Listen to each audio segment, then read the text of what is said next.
facing the rising sun of our new day begun. Let us march on till victory is won.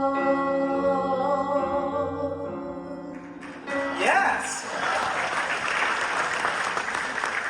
At your federal parliament at House of Commons, Greg Fergus is the Speaker of the House, the first person of color and a black person to become Speaker. That will be the first portrait of a person of a color that will go in the House of Commons. There's some color on the wall. But there's much more work to be done, and we will all do together. It's my great honor to bring greetings on behalf of our Prime Minister, Justin Trudeau. He says, "Dear friends, I'm pleased to extend my warmest greetings to everyone commemorating Black History Month in Canada. Every February, Canadians celebrate Black History Month by honoring the legacy of individuals from Black communities and recognizing their achievements and contributions to our nation's success. I encourage everyone to participate in the many events and activities taking place this month right here in our city, Ottawa."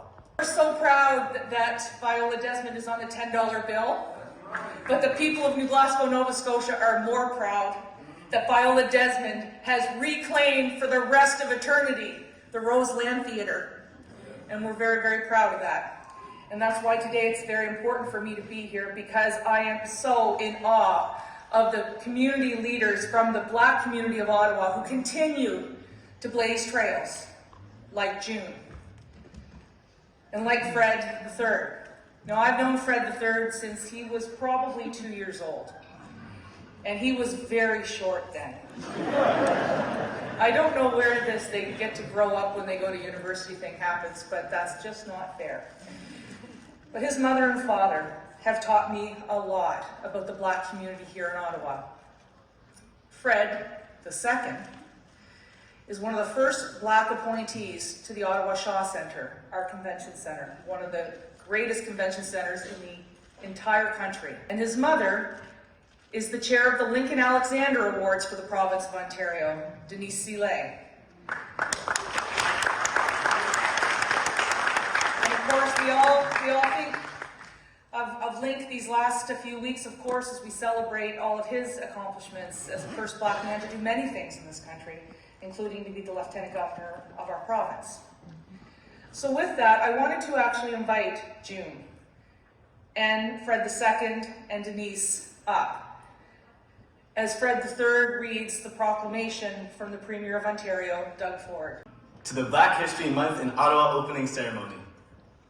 This is a wonderful opportunity for everyone in our nation's capital to learn more about the valuable contributions of Canadians of African and Caribbean descent to the life of our province and our country.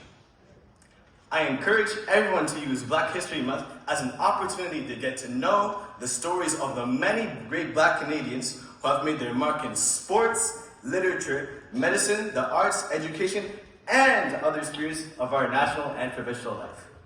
Their stories of courage and determination help us fight racism and inspire all Canadians. Many thanks to the hardworking team at Black History Ottawa for all they do to raise awareness and appreciation of the history, culture, traditions, and achievements of Canadians of African and Caribbean descent. Have a memorable and inspiring celebration of Black History Month. Especially want to recognize June Garvin, who has continued to be a tremendous leader in our community, an incredible woman, an advocate, a teacher, a mentor to so many young people in our city, and just an incredible figure, an amazing woman, who for some reason doesn't have a seat for this event and is perched on the stairs over there. But June, you're phenomenal, so thank you for everything you do for our city.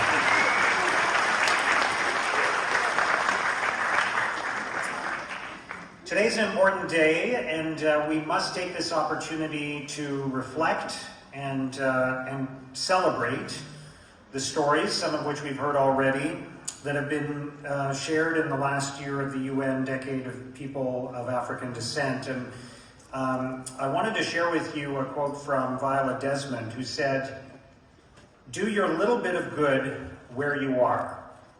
It's those little bits of good put together that overwhelm the world." And I think we can agree that Viola Desmond did more than just some little bits of good. But what she did in Halifax almost 80 years ago, though it may have seemed small to her, set the foundation for a civil rights movement that still continues to this day.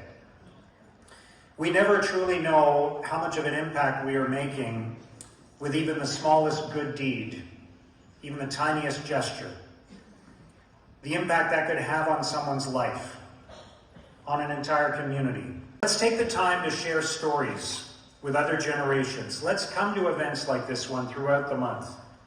Let's volunteer at a local Black History Month event, or donate to a local charity that's working closely to support BIPOC communities. Incredible programs. You've made Black history come alive not only in February, but all year long. You celebrated and highlighted the resiliency, the creativity, and the excellence of the Black community in all its diversity. I know this year marks the end of the UN International Decade for People of African Descent, but we all know that the fight for justice, equity, and change must continue. Now more than ever, it's important of every government policy, from healthcare to housing, from the economy to education to climate justice, and so much more. Because this is how we will dismantle systemic bias and anti-Black racism. As New Democrats, we're proud to stand beside you, where we tear down barriers and celebrate the wins. And together, I believe we can build an Ontario for all.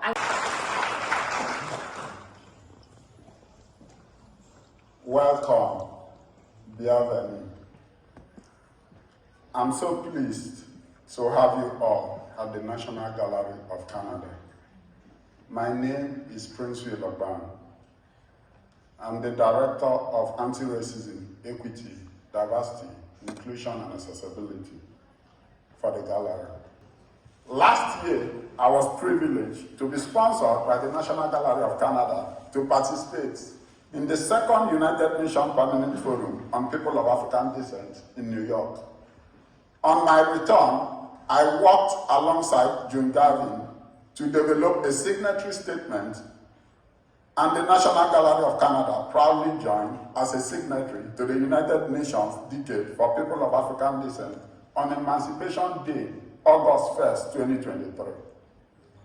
The highlight of the signatory statement is our intent to have a permanent collection for global African artwork here at the gallery.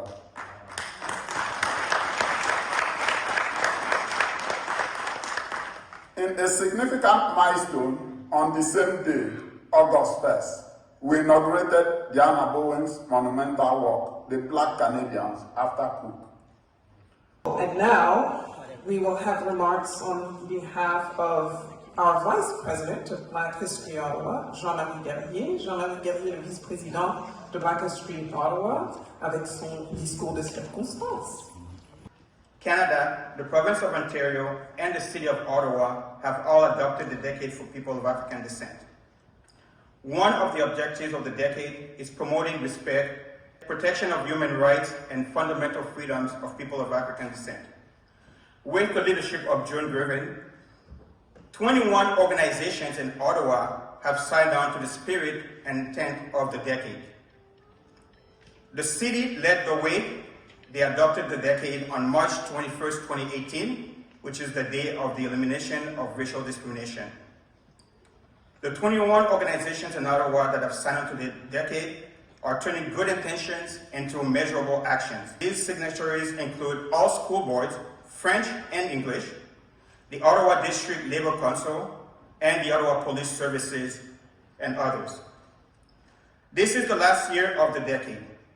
We ask you to get organizations within your orbit to sign on.